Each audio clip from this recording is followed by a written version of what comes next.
This Jeep it's haunting me today. I'm trying to edit the video that you guys are about to watch, and as I'm editing, I am still in my head trying to diagnose this because nothing about this vehicle makes any sense. My diag tree, spoiler alert, tells me you need to replace the ECM, and I don't buy it because the problem that I have here is there was a major amount of work just done to this vehicle, and I need to know if the check engine light came on before all the work was done or after all the work was done, because I need a hint. It's running super rich, but it doesn't make sense why, and I can't figure it out. Okay, so I'm in kind of some hot water. I owe you guys an apology. The other video, the last long form video that I made, it was on this Ford Escape right over here. This thing came in, and the HVAC system, the AC, was making like a pop, pop, pop, pop, pop clicking noise from the dash, and the blower motor would slowly wind down from full speed all the way down until eventually it would stop. And I had spent a couple hours digging out the blower motor assembly from behind this radio. I had the whole side of the dash apart, the seat was out of it, it was all torn apart, and I did not do any filming when I put it back together. This right here, this job really blows. Check it out, we're inside the dashboard right here. I've got an inspection camera running up and behind all this business. What we need to do is take this bolt and this socket and fish it around that corner, push it in about 6 inches, and put the tip right there in the hole. So let's see if I can't do this. Oh, this is gonna be super difficultly not fun here. Let's see how this is gonna work out. We're gonna get it. We're gonna get it. Come on. Come on.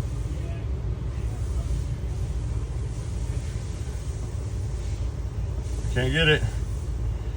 I'm just blindly poking.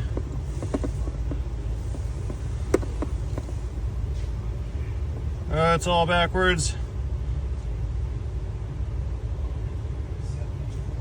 Yeah. I switched hands to my left hand. Let's see if I can't. Oh, I got the tip right there. Oh, come on. Yes. Yes. We got it. All right. Victory. Small victories, but it's still a victory.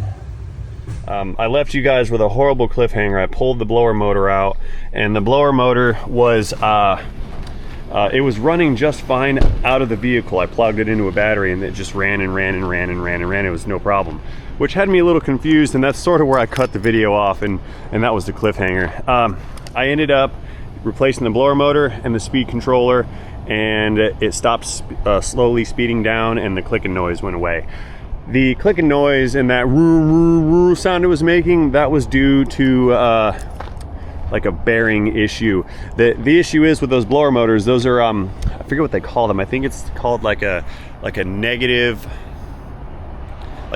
force fan or something like that. I forget the term, but basically the fan is only experiencing a load when it's in the HVAC box because it's pulling and moving air. If you restrict the air coming into the fan, then the fan just kind of sits there and spins and doesn't really have any load on it.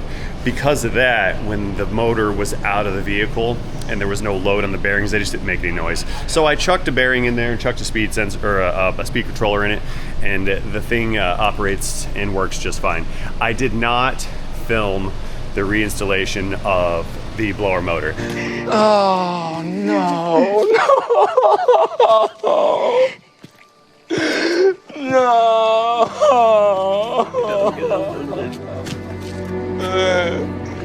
Yesterday was kind of It was a little bit busy and kind of hectic. We had a lot of stuff going on, and breaking out the camera was not conducive to my goals yesterday. So I got through the car and finished it, parked it outside. I'm sorry I didn't film it. I know you guys wanted to see it, and I know I gave you guys a cliffhanger, but it was an anticlimactic type of thing. I sat with my face on a dash all day and reached inside the little hole and put the screws in. It was fun, and I wasn't in the mood to film also. So sorry folks, we don't get a part 2 follow-up on that Ford Escape, but it is fixed, so we're good to go. Right now we're gonna go out in the parking lot and fetch ourselves a Jeep. Got a Jeep, I think it's a Cherokee 3.6 liter outside. It has a couple codes for rich condition. We're gonna diagnose that today, and I think there's an oil leak the guy wants to have us take a look at. So let's go outside and fetch the truck, and we'll get started. Stay tuned. This is gonna be a very good Jeep video. So this thing's got 2 trouble codes stored in the ECM. I believe my ticket says it's got a P0175 and a P0172. So the 175 and the 172s, similar to the 171 and 174, those are involving fuel trims. 171 and 174 indicate engine is lean. 175 and 172 indicates system rich at 98,576 miles on the odometer. There's our money light right there. So before this thing gets super hot, how do I get the window down? There we go. Let's go ahead and bring this unit on into the shop over here and see what the issue is. All right, let's get this thing nosed in right here.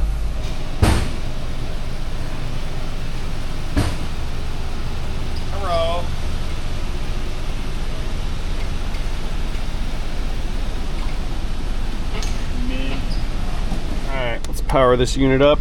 Beep. Let's get her plugged in. Where's my dongle? There it is. Or not dongle. DLC data link connector. OBD2 connector. The dongles would be the wireless version of that thing. The plug. They make these wireless now. They Bluetooth. The wireless ones are the dongles. It's a fun word to say, dongle.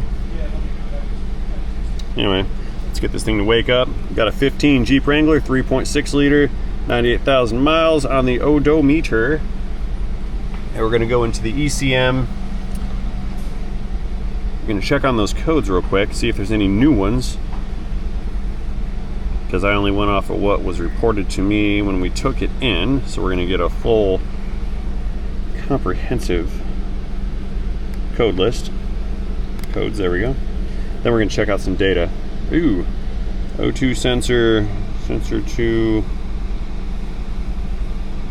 And we're gonna check on data. We want fuel trim data here. Let's pick O2 sensors, why not? Calculating, thinking about it. Let's go into our PID list out of the graph. And here we go, right there, first one. Bank 111, long-term fuel trims, -33. So we're pulling away fuel. It thinks it's rich. And let's find short terms. Short terms, -33. Pulling away fuel. Okay, let's see what our O2 sensors are doing. Let's go into graph. Now there's gonna be 4 O2 sensors on these vehicles normally, on like a V-banked engine. So you're gonna have 2 sensors on one side, 2 on the other side. The first 2 sensors are right in the exhaust manifolds. Then you're gonna have the catalytic converter behind that. Then there's gonna be 2 more sensors, or I'm sorry, 1 more on each side of the car, so 2 more effectively, behind the catalytic converter. The sensors before the catalytic converter are what the ECM uses to control its fuel trims and fuel delivery curves. That's what we were just looking at. The 2 behind the converters, those sensors are there to monitor the performance of the converter itself, because these are emissions equipped vehicles, and we've got to have something to monitor the emissions equipment to make sure it's functioning like it should be. So what we're going to be looking at today are going to be the upstream sensors on bank 1 and bank 2, and those are going to be designated 1/1, so that's sensor 1 bank 1, and then 1/2 sensor 1 bank 2. Okay, so rolling down here, there's our voltage readout for bank 1 sensor 1 heated O2 sensor. See that right there? This thing's hanging out at 1248 millivolts. It's not doing anything. Let's give it some throttle snap.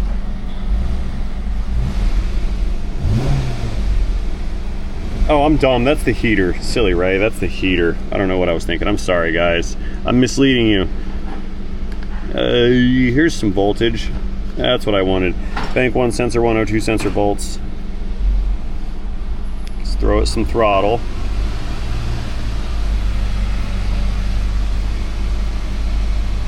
It's really not doing much. Let's go see what bank 2 is doing. So we're looking for bank 2 sensor 1. Again, that's upstream.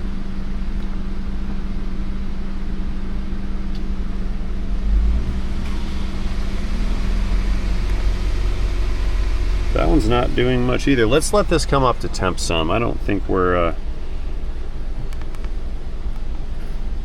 in closed loop fuel control just yet. Yeah, let's go under the hood and check some few things. Let's let this thing heat up, let those sensors stabilize. Let's fill up some graphs. Where's my hood? Weird hood latch thing. It's got a lock on it. It's an unlocked lock. Okay. This is a Jeep thing. Must be a Jeep thing. There we go. I feel like that would scratch the paint. But I guess it doesn't touch the paint, but still it rusts on the paint. Anyway, purple Jeep. Dealio there.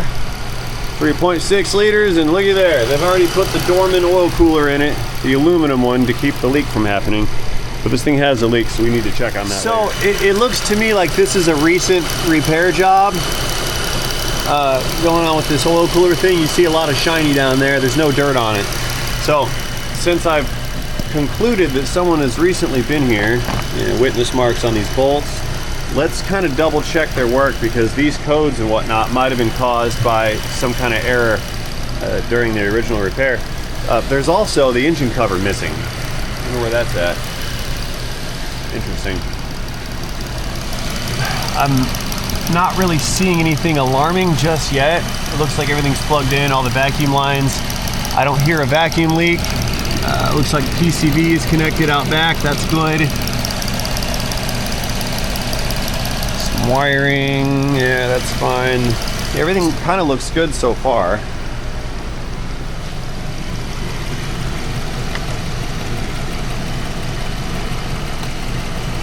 There's a O2 sensor wires touching the steering shaft. These are supposed to be mounted on some kind of a bracket. Let's see, that's our downstream O2 sensor. Some torn insulation from rubbing on the steering gear. Okay, we gotta zip tie that stuff up or something. That's not gonna be acceptable. All right, so I need to fix this. But this is bank 2, and those wires were not breached, so this is not our problem.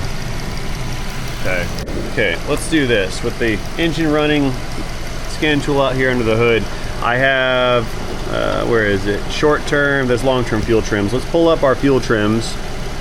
We'll do short term, and I'm gonna introduce a vacuum leak, and we're gonna see if the ECM reacts to unmetered air coming into the engine. See, most vehicles, they have what's called a mass airflow sensor. It's gonna be located on the intake track, upstream of the throttle body. That sensor uses a heated element inside, and as the air passes over it, it cools the heated element, which changes the resistance of that circuit, and that's what the ECM uses to calculate how much air is coming in. This particular engine is not equipped with that. It uses a manifold pressure sensor, a barometric pressure sensor, and it uses the data from the O2 sensors to determine total air quantity and volume. So it's a slightly different type of system. So having said that, we don't have the ability to monitor how much air is coming in. We've got to rely on calculations for such things. Actually, we've got to rely on the ECM to do the calculations, because humans cannot do math anymore. But I digress. So since we don't have anything to monitor the air, we've got to rely on the O2s and the other sensors. Now, we have no trouble codes for failed baro or failed map sensor. Those are not very common failure type of sensors, so I don't think that's the issue. I don't think we have a vacuum leak, because I'm going to introduce one. Let's go ahead and pull off this vacuum line right here. That runs over there to the purge valve that valve pulls fuel tank vapors out of the tank as your gasoline level drops. So what we're gonna do, we're gonna watch short-term fuel trims. That's this negative 33. We're gonna pull this guy off, make a bunch of noise. Hear that? Can you see that? So we've got a vacuum leak, and we were affected slightly on those short terms, but then they're restabilizing to max. Let's make a bigger vacuum leak. Okay. That's not what I wanted to do. Let's restart the engine, and then we'll make a bigger vacuum leak. That was too much of a blast of air. The engine mechanically could not function because there was not enough fuel. So let's try this slowly.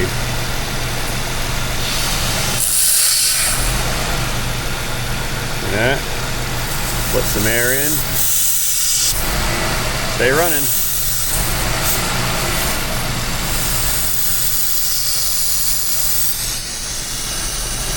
Look at our short terms. Look at that, now we're adding fuel. Now we're positive on the fuel. Look at that. Just close it back off with my finger. It should start taking away fuel, going back to where it was. This is the graph we're looking at, that one right there. Short-term fuel trims going negative. Put this hose back on.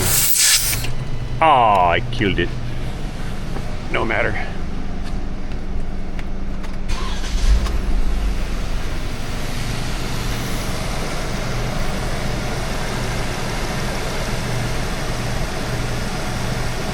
Really? We're not going to go back to... Oh, here. These fuel trims are crazy. I never saw a pyramid fuel trim before. That was me manipulating the hose. So we're right back to our max value negative. So it's still trying to pull away fuel. Okay, so we've skipped ahead about 10 minutes or so. I've been letting this thing come up to temp, and we're now in closed loop fuel control. We see we've got a lot of switching here. High, low, high, low, high, low. That's what we're looking for. We want to see that on both banks. Both of these O2s they appear to be doing what they're supposed to be doing. So what I want to do is, let's go out and drive this thing around real quick and see how it performs. This thing it's acting like we have an air monitoring problem, which I don't think we do, because all of my sensors, my baro, my map, and my O2s appear to be working right now. So if we don't have an air monitoring problem and we don't have an air leak, which I'm 99% certain that we don't, because we would have lean codes, not rich codes. Does that make sense? Short of like an air leak, an induction leak, maybe a fuel leak. This could be fuel related, but I don't think so.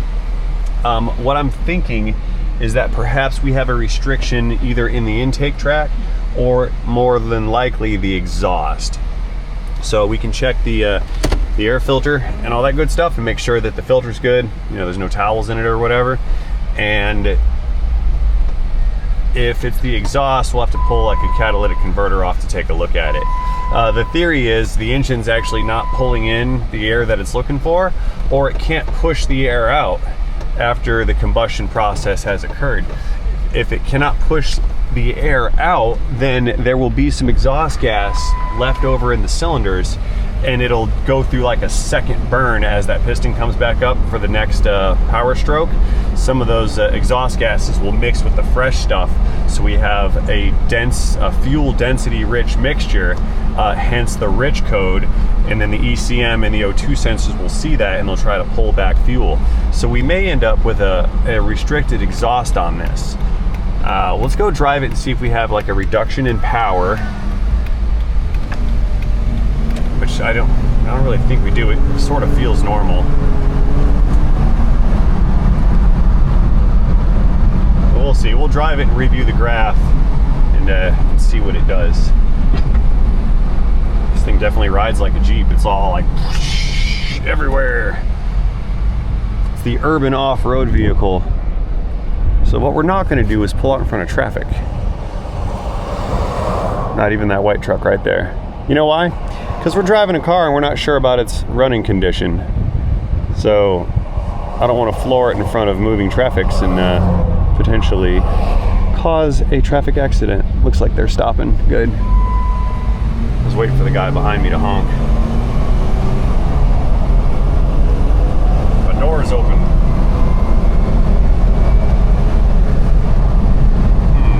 It doesn't appear to have a power loss problem. It's pretty peppy, but I do smell like a rotten egg smell. A rotten egg smell is very common on a catalytic converter restriction because the converters get loaded with fuel, and that's the stink that you smell. And I am smelling that stench right now as we speak, even with the windows down. Yeah, I'm wondering if we've got a restricted exhaust. We're gonna go back to the shop, and I would like to pull out the upstream O2s, and we'll put a back pressure gauge on it and see if there's excessive back pressure on this. Yeah, let's try that. Back to the shop we go. Okay, we return. Let's get our nose back in and we'll check out some of this data. And maybe we can get some insight as to what this thing's doing. Everybody say hi to A-Rod, he's here this week. What's up, brother? I'm not gonna swear today. Don't do it, don't do it. So, fresh after that test drive, you still see we're in the negative on our fuel trims. That's bank 1. O2 sensors they're not doing anything right now, they're just chilling. Bank 2 switching. Yeah, here's our bank 2 upstream. That one's doing exactly what it's supposed to be doing. Let's go up to bank 1.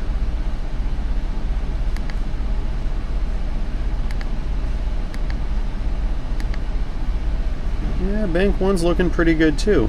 So both of the upstream and downstreams they're emulating each other. One of them's not, flat line, one of them's not low voltage, one of them's not high voltage. They're both doing something very similar. This one right here, that's ranging out 2.51 to 3 volts, right? And then the other, on bank 2, 2.5 to 3 volts. So both O2s on both banks are sort of doing the same thing. So I conclude we don't have a barometric pressure sensor problem. That one's reading. We don't have a map sensor problem. That's reading. We don't have a mass airflow sensor because it's not equipped.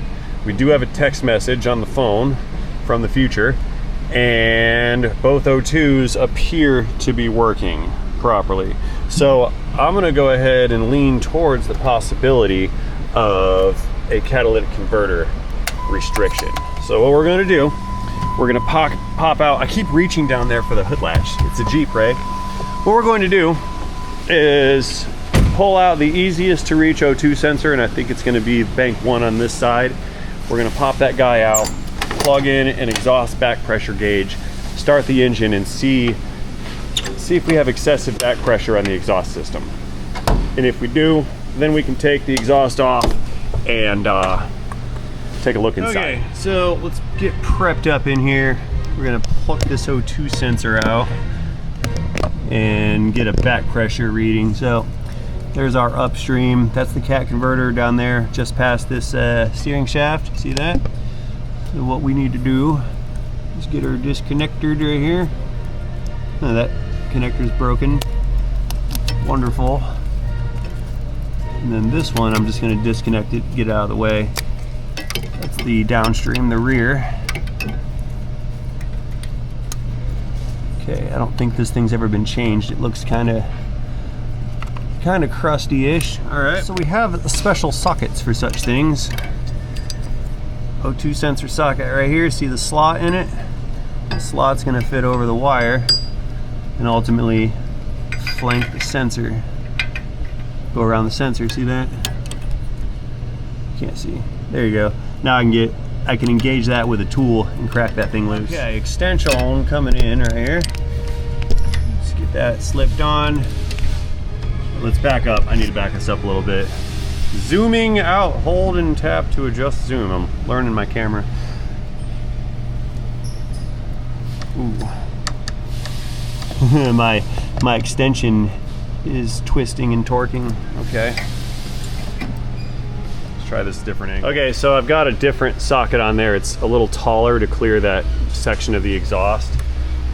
So I've got a different angle on it and then a bigger ratchet. So let's give this some torque. I think it cracked loose, or yeah, it's loose. It's loose. Okay, very good. Good. Show you guys. Oh, now my tool's stuck under the steering shaft. Oh no! That's not good. That's not good at all. Here, we need to, let's turn it around.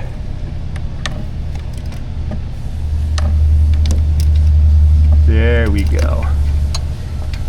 I'm a smart feller right there.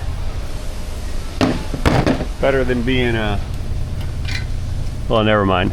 Yeah, I'm a smart feller. Okay, there's our tool. That's why I buy the master kits of things, because the one may not be the one that you need. Hot. Yeah, it's a little warm in there. Here, pro tip. Take the sensor connector and twist that. And as the cable twists up, it should start walking the threads out. It's painstaking and tedious, but it's better than burning yourself. Sometimes it works. Sometimes not. And it's gonna work this time.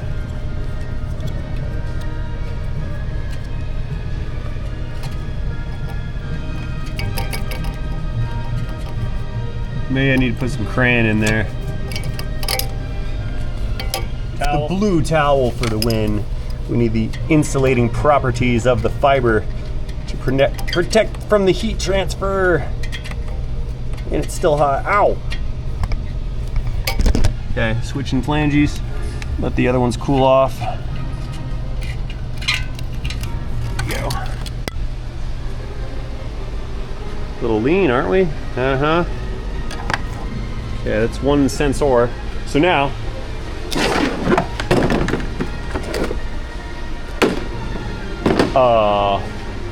we're gonna take the back pressure gauge and hook it up to the Jeep as soon as I find it. Okay, got it. I figured it out. It was over there, not in the box. So we have a little adapter business piece right here. I think that fits spark plugs too. This is gonna screw into the exhaust manifold. We've got pretty much a go-no-go gauge here. It's if we're in the green, we're good, and if we're in the red, we have excessive back pressure. Spec is usually 1 PSI on your exhaust, so if this exceeds 1 PSI, we can conclude there's some kind of restriction in the exhaust system. I'm going to have to take this off. Bear with me. Yarr! It's a barbed fitting, see that? Little barbs on there. Screw it in manually. Oh, it's unfortunate. Every time I reach in there, my hand's blocking the gravity. It's cool, it hit the ground. My hand's blocking the light every time I go in there. Yeah. Here, help me out, guys. Reach in there and grab that for me. Get it. Oh yeah, thank you. Thank you so much. Appreciate your assistance. Let's try it this way. I love my job. I got this one. Definition of insanity: repeating the same action, expecting different results. All right. Hot. It's the steering shaft. It's cooking me a little bit. Now we don't have to tighten this thing up. It's got an O-ring on it. That's enough to be a sufficient seal for the purposes at hand. Let's go ahead and plug her back in. Okay, so you guys watch this gauge right here. I'm gonna go inside, start the engine. This ain't working. Tell you what. Come on, let's just go start the engine. Phew. Reach around in there, starting the engine.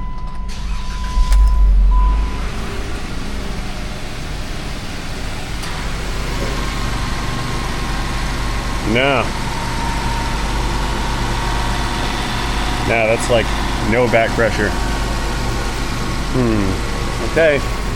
No restrictions, so why are we rich? Dead end. Okay, so just in the interest of being thorough here, let's take a peek at the engine air filter, make sure it's not restricted. We've got a K&N filter sticker on it, so there's a possibility that it's just been in there for a very long time and that it's junk. And I don't think so. It's a brand new filter. Open. Yeah, that's a brand new filter. Okay. Dead end. Another dead end. Dead end diagnostic. There's our video title for us right there, folks. All right, the O2 sensor's back in. I have the brake booster disconnected, and we've got a restricted vacuum leak here. That's the brake booster pressure sensor. So that is a straight vacuum leak to the manifold through that tube, but it's not as severe as pulling this PCV hose off. So I've got one vacuum leak here, one big vacuum leak here, and I want to watch the O2 sensors again. What we're looking for is one of them to not correlate with the other one. See, this vacuum leak should be affecting both O2s because it's going into one common area. I don't think that the common area is the converters on the exhaust side, so let's look for something on the intake side. With this restriction, or with this vacuum leak in place, I'm thinking we may have a bias O2 sensor that's skewing the overall readings. So we're introducing an air leak to make that sensor become more active, and we'll see how its behavior may or may not change during that vacuum leak. So again, we're looking at sensor 2. That's going to be the one on that side. Sensor 2 still has a decent switching pattern. We're going high-low with good frequency. Our voltage 2.5 through 3 volts. As we switch, second voltage PID 0.02 through 0.88. And again, good switching patterns. So let's go up to sensor 1. I think we have a biasing sensor, but I need to see a differential between the two waveforms. Scroll in looking for what I'm looking for. There's our switching pattern. There's our voltage low. Yeah, they're both emulating each other. I don't really know what the deal is. Fuel.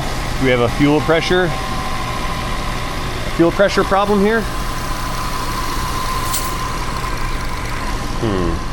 Tell you what, I'm gonna let it cool off and we'll come back and check it again.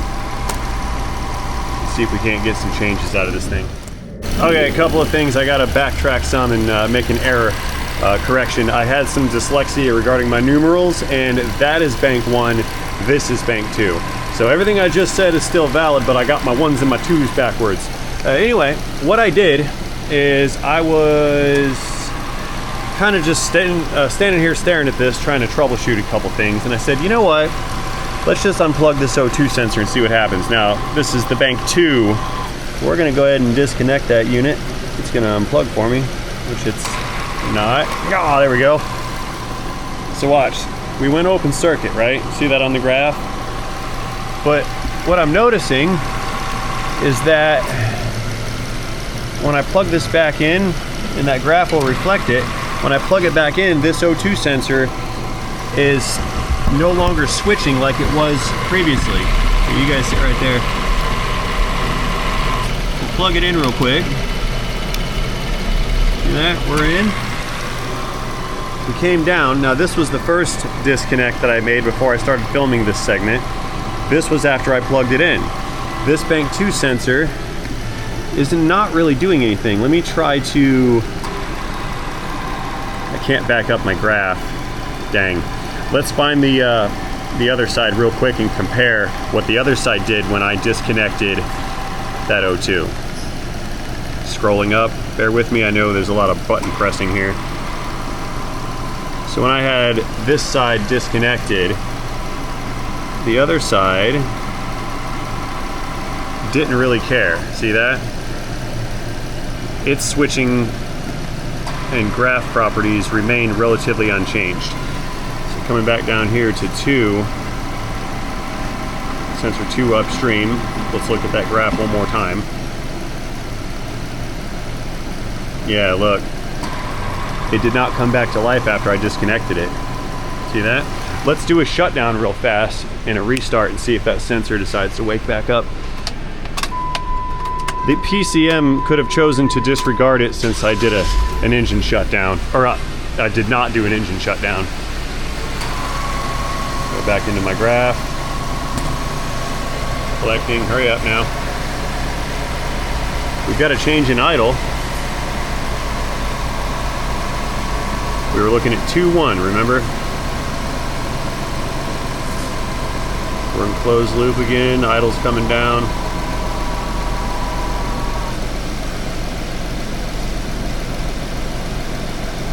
There's heater, there's volts. So this is getting pretty frustrating now. Everything I'm coming up with is very much inconclusive. I've gone through the flow charts, and based on nothing being the problem right now, the flow chart for the two trouble codes is suggesting that I have an ECM failure. That's going to be our powertrain control module or engine control module right here. Everything here is checking out. No exhaust restriction, no intake restriction. The only thing that I can't test for is fuel pressure on this thing. I don't have the fittings for the Jeeps to get a fuel pressure gauge on it, but I'm really not thinking we have a fuel pressure problem. This thing runs strong. It does what it's supposed to do. Engine runs pretty well. That misfire thing might have been a fluke from me messing with stuff, but again, based on our flow chart and everything, it's suggesting that we remove and replace the engine control module. That's what we're thinking here. Okay, let me take you through the flow chart real quick. So we're looking at P0172, fuel system rich. 172 refers to bank 1 again, and then the 175 refers to bank 2. So the flow chart's pretty much going to be the same for either one of those codes. So what we're going to do, you're going to take note, we have a wiring diagram here. It shows us PCM is centralized. There we go. PCM is the central control unit here, powertrain control module. Oxygen sensors, there's one here, one right here, one down here, one right here. So that's all four.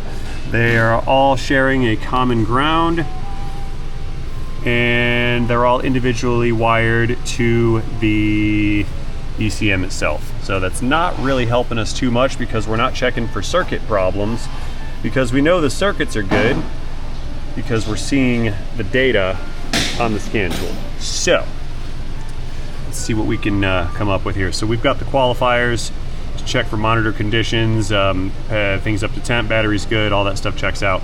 PCM multiplies the short-term ADAT fuel values and the long-term values. If the total corrected value is below a calibrated threshold for more than 30 seconds, the DTC will set. Okay, so it saw the problem for longer than 30 seconds. It has asked us to check the EVAP purge solenoid. We did that. I disconnected it, held my finger over the vacuum port, no change in fuel trims. Bank 1 VVT solenoid driver circuit shorted to voltage. Yeah, let's go check it. What we'll do is take the scanner and actuate the bank 1 VVT circuits. We'll see if we have a short to voltage. Maybe that's our issue.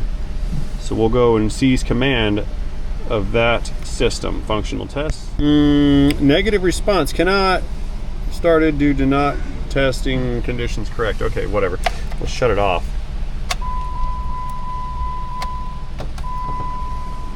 Maybe it won't let me do it while it's running. Turn module to normal state, blah, blah, blah. Phaser 1 actuator. Collecting data. Satellites linking up in outer space. All right. It should let me do this with the engine running. I don't understand. Here, I know. We'll dial it back down. Start it, see if it lets me do it. Don't throw me out. Don't throw me out. Okay, so we've got fuel trims pulled up again, negative 33. Let's start giving us some phaser action, see what happens. Oh, it won't let me do it. All right, dead end.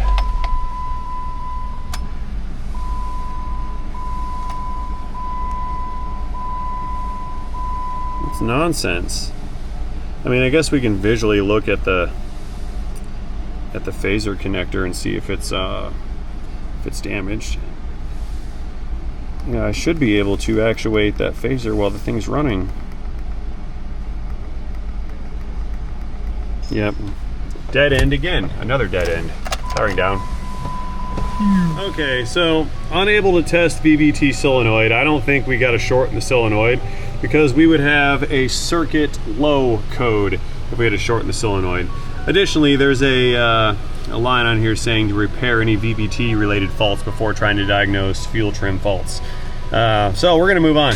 Next one is O2 heater sensor operation. We saw heater voltages on all of those downstreams. I kind of glossed over that, but that's not an issue. O2 sensor signal circuit and return circuit, also not finding an issue because we have circuits, or we have sensor operation viewable on the scan tool. It could be a sensor, but I'm not catching it in the act, and they both appear to be doing what they're doing. It's not a map sensor. Checked on that, and the data that the map sensor, manifold absolute pressure sensor, is indicating is consistent with atmospheric pressure, so it's not the map. What you do is you turn the key off, power it all on, and then you look at the value for the sensor, and it should be calibrated right around 14.7 psi, or it will say 0, and that is to reflect the ambient air temperature, which is roughly 14.7 psi. Now, when the engine is running, the manifold is pulling vacuum, so that pressure is going to drop inside, and that's why we have a manifold absolute pressure sensor. It wants to know how much manifold or how much atmosphere pressure is inside of the intake. We've got an electronic coolant temperature sensor. I don't think we have an issue with the temp sensor because my gauge is in there reading accurately, and the scan tool is reflecting about 210 degrees while running. What's up, darling? What you need? Just watching. Oh, okay, got it. I'm making a video, we're looking at stuff. Mechanical engine problem. I mean, it is a Pentastar, so it probably needs camshafts and lifters, but I don't think we have a mechanical problem causing this thing to run lean. Backing us up to fuel filter / pressure regulator. I don't think we've got a fuel delivery problem. And that sends us right here to PCM.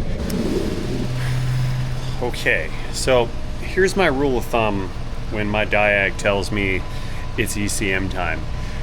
I always start over again and then try to prove that it's not the ECM. So we gotta add, let's be a little bit more diligent. We gotta add some more interest in getting this right. So let's do a thought experiment that is going to go outside of the realm of the flow chart. Because those flow charts, those are having you check for circuits and for function, and basically if you see data, then you can assume that your circuits are working and that the sensors are working as long as the data lines up with what it's supposed to be. So we were harping on earlier how both banks are affected by this running rich condition, right? And glossing over the possibility that it's a fuel pressure problem, because I don't think that it is.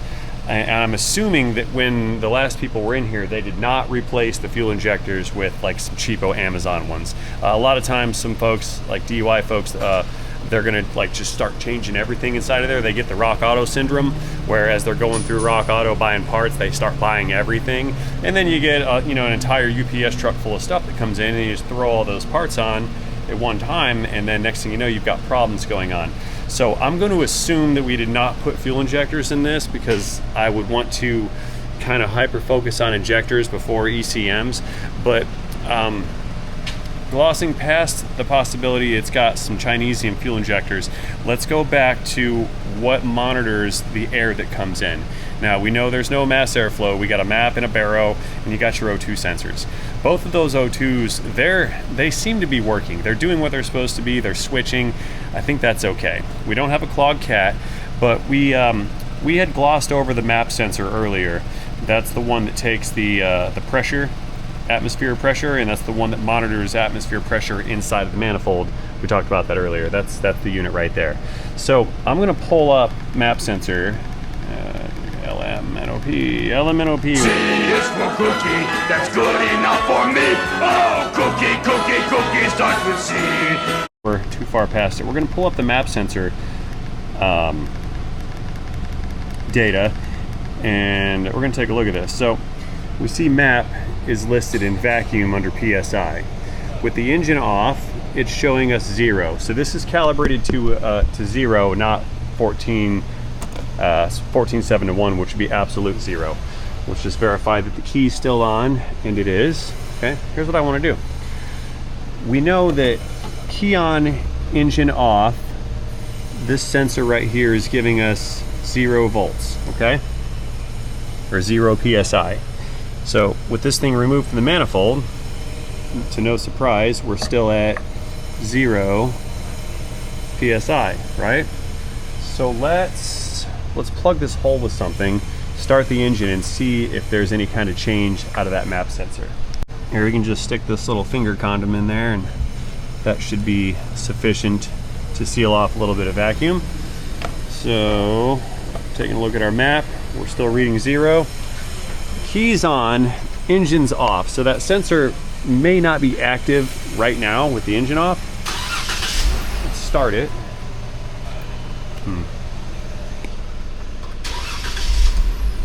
Okay, that map does something, because now it's running all goofy.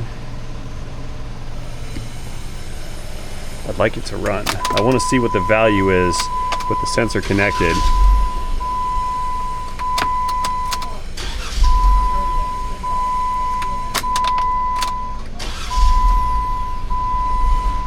Stay running, you. Let's give it some throttle, see if we can just make it stay, keep itself back to life. See, one would assume that map's doing what it's supposed to, but we gotta double check our assumptions. Why won't it run? Okay, so it won't run with the sensor disconnected. So let's disconnect it while it's running and see if we can't fool it and make this thing show us something. We gotta force something to happen here. So we're gonna go back to map sensor. It's plugged in, so it should be reading vacuum, okay? I think the map is good, but we need to figure out a way to get some kind of variable to react here. So we're showing a value of 9 PSI. Now I'm gonna assume that's gonna be negative 9 PSI because it does state that it's in a vacuum. So bear with me for a second. Let me hang you guys up right here on the computer. So with vacuum present inside of this vehicle, or inside of this intake manifold, the ECM is seeing 8 to 9 PSIs, right?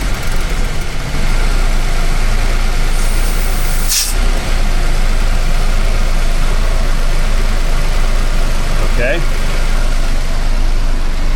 That seems to be accurate, near 0. Okay.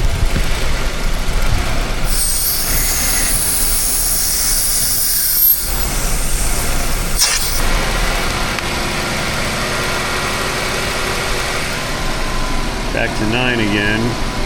Yeah, that thing seems to be working. I just don't know if 9 PSI is, like, that seems like a lie. So I looked up the typical intake manifold vacuum of a Cree 3.6 Pentastar, and it's between 17 and 22 inches mercury.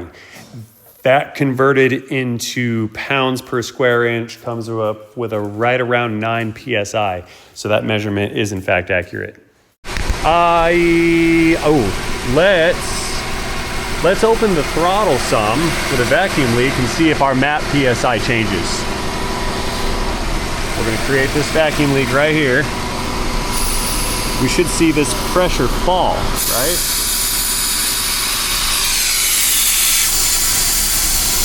Massive vacuum leak. Looky here.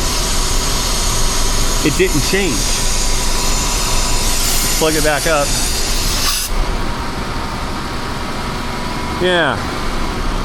10 PSI of vacuum. Take this off again. It doesn't seem to care. Take it out. 6. Reading 6 PSI. I think we got a bad map, maybe. Let's shotgun a map sensor into this.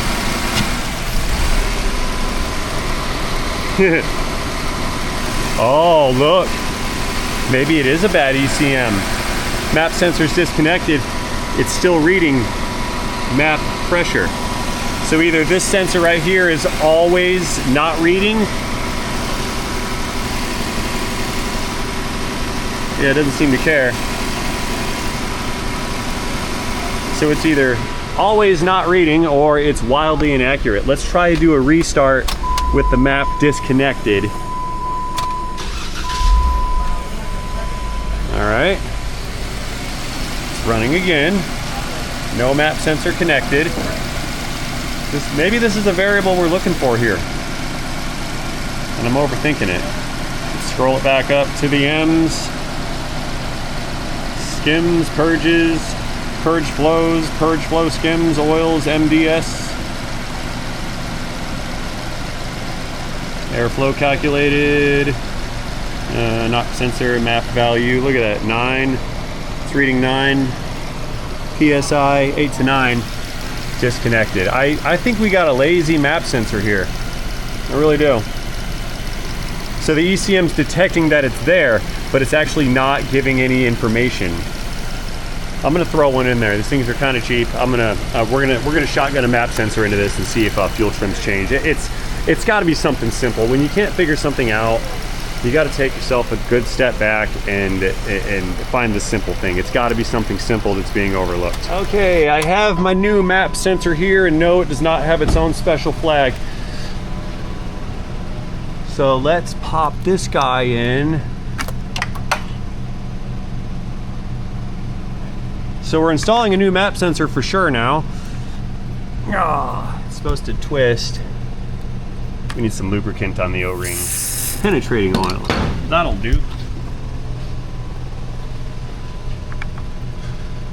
Push it down, click it, spin it back.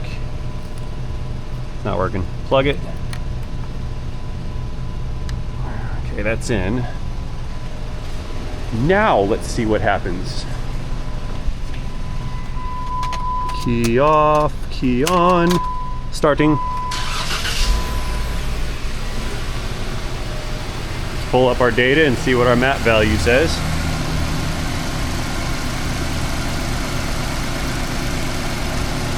Scrolling, scrolling, scrolling, purge, MNOV. We're almost there. They spent a lot of time watching me click this button. 9.2. I'm wrong.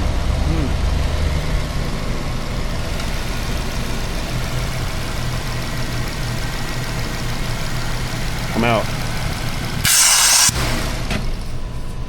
We start this again? Key it off first. Let's see what it says for ambient. Yeah, key it off if you would. And then key it back on. Don't start it and I'll tell you when. No PSI. Key on. Put that back in. Okay, I just reset the fuel trim learn values. Start it one more time for me. Uno más. Let's just see if fuel trims start to move. Gonna run a little goofy for a second. So what I just did is I reset all the fuel trim learned values back to default 0. So it'll have to relearn it. So if we are going negative fast, yep. And that sends us right here to PCM. We've got a call out to the customer right now. I want some information from the customer. Come here, darling, I'll show you why. See, the issue is here is this thing's got a huge oil leak, dumping oil out of it.